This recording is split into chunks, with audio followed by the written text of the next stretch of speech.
unbelievable people doing unbelievable things. These men and women can perform these extraordinary acts because they have dedicated their lives to understanding all of the risks involved. So remember, never tempt fate and never attempt the unbelievable act you are about to witness. Don't do it.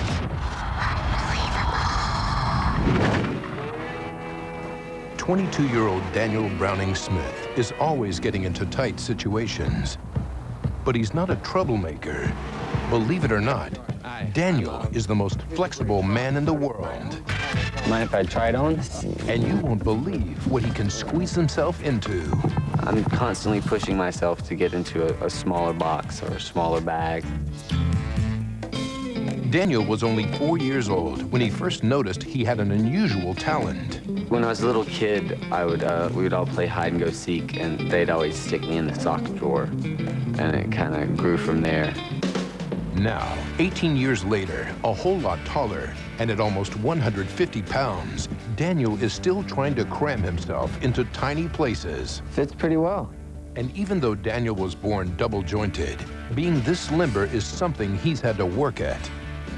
On a minimal day, I probably train for about 2 hours. And when I have something coming up, I'll train for about 6 hours.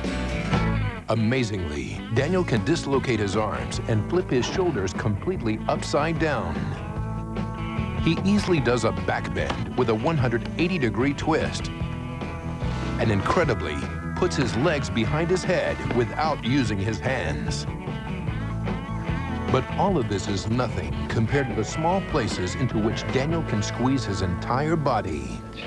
From a trunk to a small box, even carry-on luggage or a duffel bag is no problem for this human Gumby.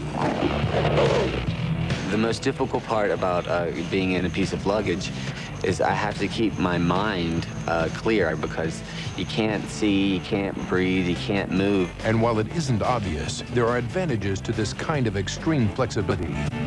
Daniel can sleep soundly where most people can barely fit.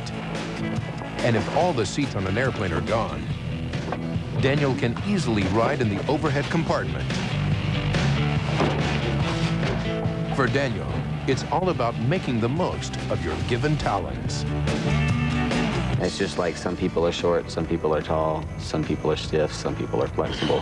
And you just have to take what you have and hone it and be able to control that.